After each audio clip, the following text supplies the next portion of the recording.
Hey YouTube, this is Chris down in North Carolina. We got a 2008 Nissan Quest, 113,000 miles. We're going to put a rear shock absorber on.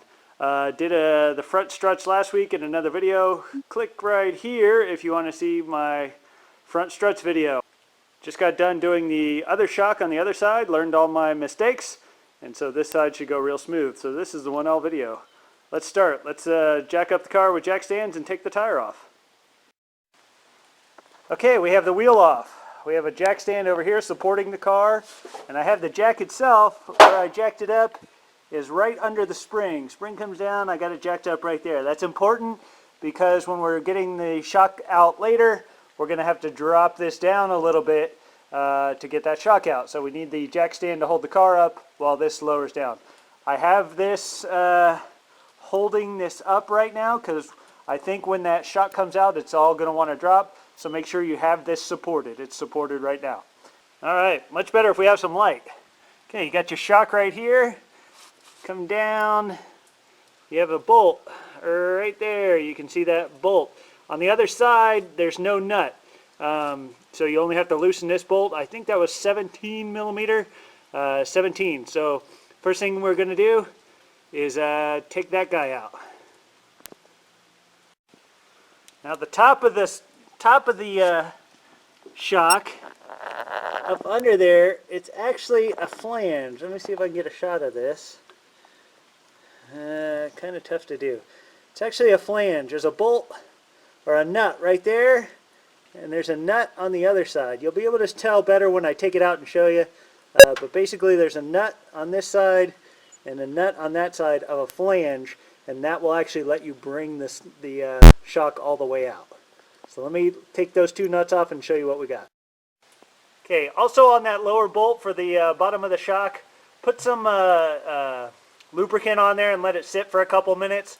Mine came out real easy on this 6-year-old car, but it's probably because I put lubricant on there first. So put it on there and give it a couple minutes. I really like this CRC freeze-off stuff. It helped me get off an axle nut before, and it helped me get off the nut on the top of the other shock absorber. I'll show you that in a minute. Okay, so we took off that bottom bolt. That was a 17 millimeter. We took off two 14 millimeters. You can see this is a flange. See, there's a I wish I didn't have. All right, let's see. We got a bolt hole right there and a bolt hole on this side. You just remove those two nuts, and then in order to get it to drop down like this, we lowered our jack stand on the spring. So the spring, the whole wheel starts coming down. That lets this start coming out of there. And for this last little bit, I'm just going to push down on that flange. That'll compress the shock a little bit, and I'll be able to wiggle it free. Okay, old shock, new shock. I'm using Monroe, new shock hardware. First thing you want to do on your old shock, got to get this nut off. The way I ended up doing it, you have to have an air tool. I don't think you could do it without, maybe. But I hit that with that freeze-off stuff. You spray it for like 15-20 seconds. Actually, I put a little squirt on first, let it sit in there, lubricate a little bit. Then I hit it for about 15-20 seconds. That's supposed to freeze it, make it real cold, and it should zing off then. So let's take that part off first. Okay, let me show you what I have to do to get that nut off. When you hit it with the impact, it just spins the whole thing. So I have this locked into my trailer hitch, so when it tries to start to spin, it's going to get caught right there, and all the torque will go into actually taking the nut off. Alright, got the nut off. So we have that middle piece, which I think we get rid of. We have this assembly, which sits like this up in the car. So you got to remember to put that on the right way. So we'll put that right there. We have this piece, which I don't believe we use, and this dust cover.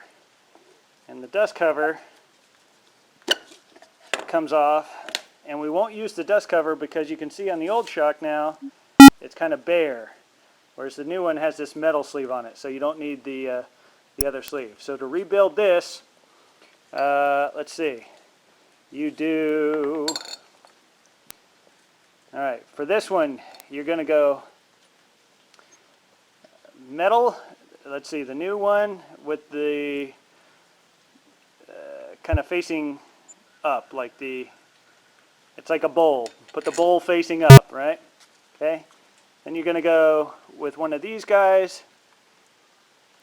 Let's see. Oh, and in here you have this piece which comes out, and you have another piece on that side. So remove those. So you just have the flat plate. And remember, you want the plate going like that.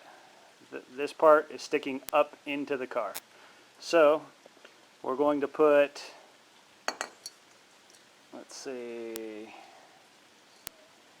all right, we're going to put a rubber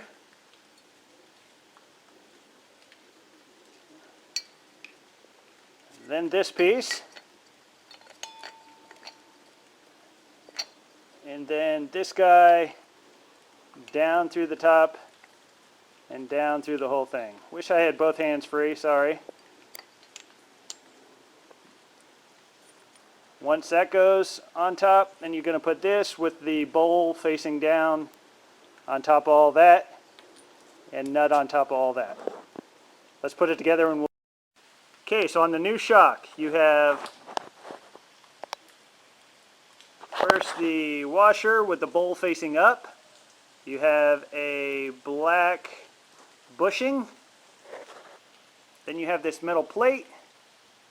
Then you have another bushing that has the metal rod. You kind of put that metal tube all the way through all that, making kind of like a sandwich. You got that bushing. You have this, you have this washer on top with the bowl facing down, and then the nut on top. I think in the instructions it says to crank that nut down to 35 foot-pounds. Let me double check. Yep, you torque that top nut down to 35 foot-pounds. Another way I like to go by is you compress it down so that the bushing is compressed and starts to squeeze out and gets to the same size as that washer. So right now you can see the bushing is a little bit thinner than the washer. Compress that down until they're the same. To tighten it down, to tighten everything down, you got a 19 millimeter nut right here. So I got a 19 millimeter wrench on that, and electric impact wrench from Harbor Freight to do the nut on top. And I can very highly recommend this. I use this doing the struts. I got it for the struts and just taking off wheels. It's lug nuts. It's worth it just for that. It makes it so much quicker. But for this kind of stuff, you'd need it. For doing the spring compressors on the struts, you need something like this, and this has worked very well. I'm very happy with it. Okay, we tightened it down. You can see that top bushing is about the same size as the washer. Can't really tell the bottom one, but it looks about the same. So we're ready to put it back in. Pretty easy, just reverse of taking it out. Okay, new shock's in. We just did the two 14 millimeter nuts up and top on the flange, and we tightened down the 17 millimeter bolt down here. Tire back on, we're ready to go.